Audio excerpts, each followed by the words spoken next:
kasus Nur Hadi, jurnalis Tempo yang sedang melakukan investigasi, sangatlah penting buat kita peduli. Sangatlah penting buat kita turut terlibat dalam mendorong polisi untuk memberikan proses hukum yang tegas, yang adil, dan juga cepat. Kenapa? Karena jurnalis itu dalam tatanan demokrasi di Indonesia adalah pilar keempat tegaknya demokrasi. Ketika jurnalis terancam, demokrasi juga akan terancam. Jurnalisme adalah bagian kunci dalam berdirinya sebuah republik atau runtuhnya sebuah republik.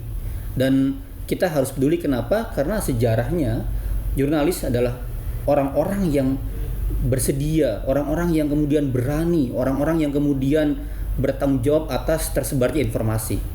Tersebarnya sebuah keadaan yang harus kita ketahui. Kalau kita baca di Undang-Undang 45 bahkan yang lama, pasal yang sangat diperjuangkan oleh Bung Hatta waktu itu adalah pasal 28. Apa itu bunyinya? Adalah kemerdekaan berserikat, berkumpul, mengeluarkan pikiran dan lisan dengan tulisan. Artinya apa? Soal mengeluarkan pendapat, soal bagaimana menangkap suara baik lisan maupun tulisan, itu adalah pasal yang sangat diperjuangkan oleh para pendiri republik ini.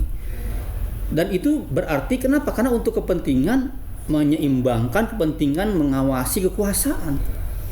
Dan itu pasal yang sejak awal berada. Bahkan pasal-pasal HAM yang lain belum ada, pasal itu sudah ada. Itu berartinya sangat pentingnya tentang informasi dan jurnalistik.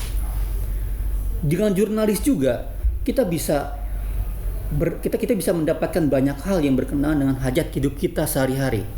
Misalnya apa? Sekolah. Kita punya hak untuk bersekolah, kita punya hak untuk bekerja, dan banyak hal mengenai pendidikan kita itu berubah. Itu kita dapatkan karena kerja jurnalistik, karena mereka membongkar korupsi, karena mereka membongkar masalah, karena mereka membongkar cerita-cerita yang buruk tentang bagaimana guru di mana-mana. Itu kerja jurnalis, apalagi Tempo yang selama ini punya semangat investigatif jurnalistik. Jadi ketika ada serangan brutal, ketika ada kekerasan terhadap jurnalis, bagian juga serangan kepada kita, serangan kepada setiap warga negara, serangan kepada orang-orang di Indonesia untuk dapat informasi yang baik dan informasi yang benar. Kita nggak bisa mendiamkan, kita harus bersama-sama membantu mereka, kita sama-sama mendorong polisi untuk segera menghukum. Dan kemudian setiap jurnalis itu juga bertugas dengan undang-undang. Jadi kalau ada aparat, polisi merasa punya klaim, merasa punya kewenangan bertindak, merasa punya dasar hukum bertindak, pers juga sama. Mereka dilindungi oleh undang-undang pers. Di sana jelas aturannya, tidak boleh seorang pun menghalang-halangi, apalagi sampai melakukan kekerasan. Maka kemudian ketika ada serangan kepada jurnalis, bukan hanya mengancam masing-masing kita, tapi dia juga bagian dari menyerang hukum. Dia bagian dari menyerang negara.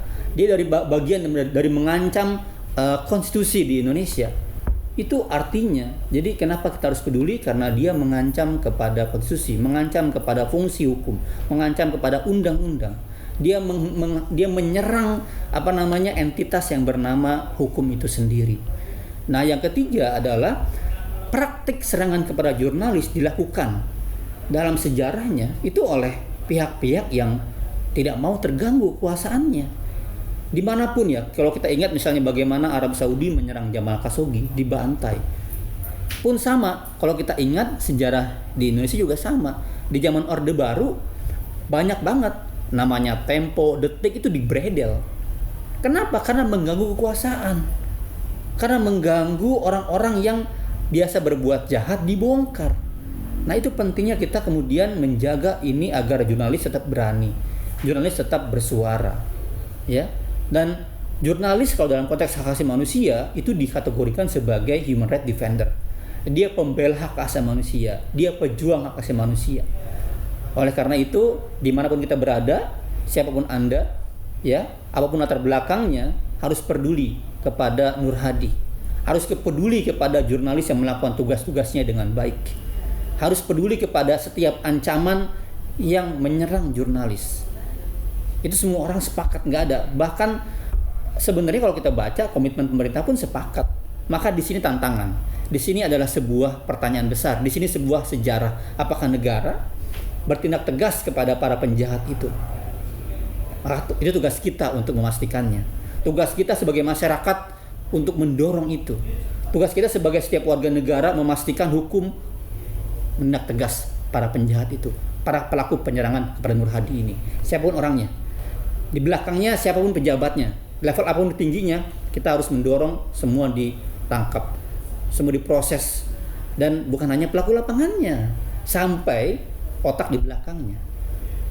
Jangan sampai peristiwa Udin yang dulu terbunuh dan sampai sekarang belum selesai kasusnya, belum terungkap siapa pembunuhnya, terjadi lagi di Indonesia. Kita nggak ingin lagi hadir Udin berikutnya. Sampai jumpa.